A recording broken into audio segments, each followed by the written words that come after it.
Pán s vami. Čítanie zo svätého Evanjelia podľa Matúša.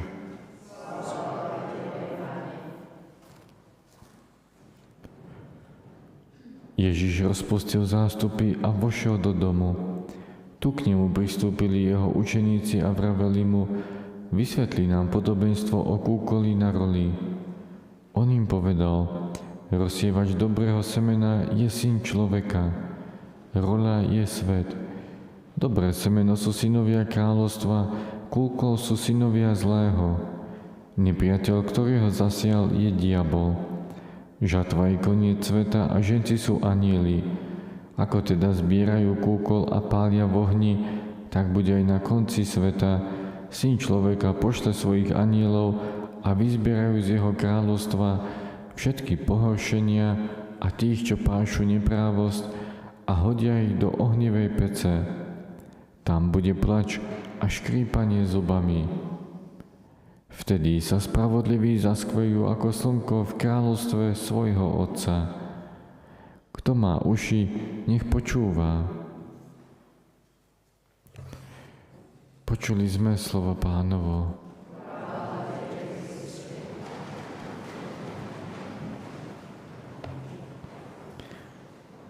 Za čias Pána Ježiša boli mnohé názory medzi aj rabínmi, ktorí tvrdili alebo boli presvedčení, že keď príde Mesiáš, tak nastolí Božie kráľovstvo tak veľmi rýchlo niečo, že to bude očividné, jasné a dominantné.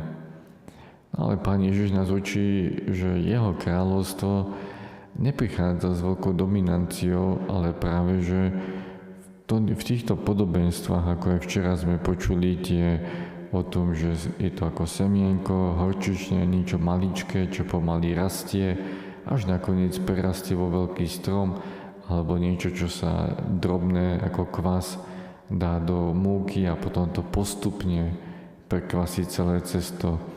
Aj to, že Pán Boh necháva teda v Božom kráľovstve putujúcej cirkvi tu na zemi byť ako keby v jednej domácnosti dobrých aj zlých necháva.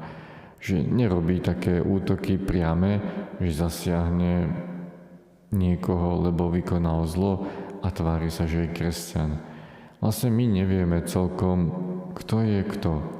Kto je ten kúkol, čiže zlý, medzi kresťanmi a kto pšenica. My v podstate nemáme na to právo, ale príde moment, kedy Boh príde dominantne a jasne a rozdelí definitívne dobrých a zlých bez pochybností a nastolí definitívne Božie kráľovstvo.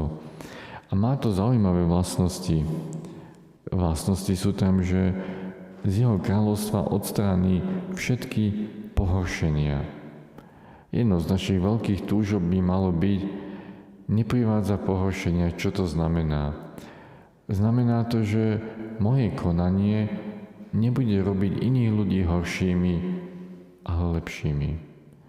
A je tam potom ďalšia vlastnosť, teda, že odstráni tých, čo pášu neprávosť a hodí, ale odstráni aj všetky kráľovstvá. Čiže bude koniec akýmkoľvek rozdielom. Už bude len jeden národ, bude len jedno kráľovstvo, jedna domovina pre šťastných a potom, ako sme počuli, že ale aj zvyšok.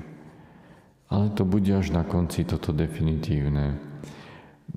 Mnohokrát, žiaľ, v cirkvi prežívame aj určité, alebo medzi kresťanmi prežívame určitú takú predstieranú kresťanskosť. Ale v skutočnosti nie je v tom veľa úprimnosti žiť podľa Božích prikázaní.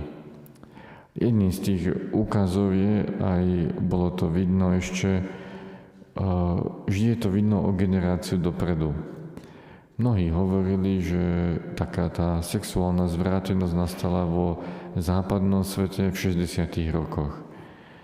Ale v skutočnosti to muselo byť skôr, lebo keď to nastalo očividne, tak rodičia extra proti tomu nebojovali.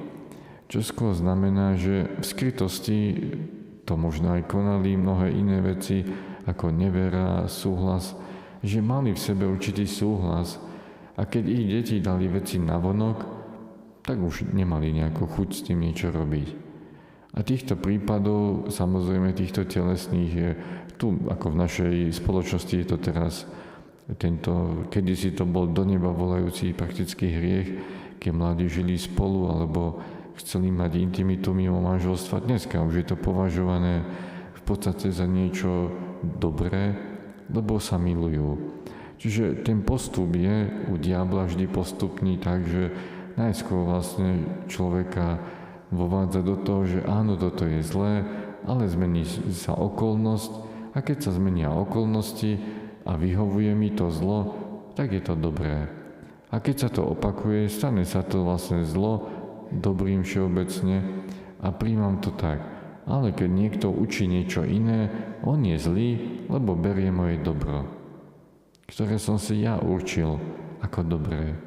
Čiže tí teraz, ktorí hlásia, že napríklad aj že nemôžete len tak hocikedy pristupovať ku sviatostiam, ak nemáte usporiadaný život, cirkev je čo? Tá zlá. Ale popravde mnohí kresťania sa ani cirkvi nezastanú, radšej zostanú ticho, lebo je ľahšie ísť dobou. Málo kto sa v takýchto chulostivých oblastiach, aj čo sa týka antikoncepcia a mnohých iných vecí, málo kto sa zastane pravovernosti.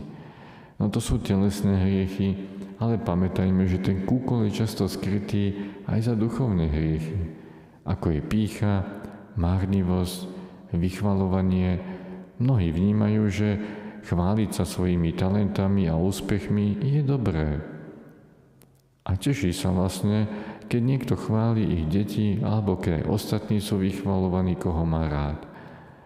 Ale to je tiež hriech. Aj to sú nebezpečenstvá. Čiže snažme sa byť úprimní a učme sa od Pána Ježiša, čo znamená byť pšenicou a čo znamená prinášať dobré ovocie. Nestačí odmietnúť len to, čo sa mne vidí ako zlo alebo nesúhlas, ale máme úprimne túžiť byť občanmi Božieho kráľovstva podľa Božích pravidiel vo všetkých prikázaniach a toto dobro dopriať aj našim najbližším a všetkým ostatným. Lebo dopriať Boha druhým, dopriať to, aby boli občanmi Božieho kráľovstva, je pre nich to najlepšie. Radšej je byť niekde, povedzme, v kúte kostola v úvodzovkách, ako byť chválený týmto svetom a vo veľkej sláve. Patríme do toho jediného kráľovstva, ktoré zostane až na veky.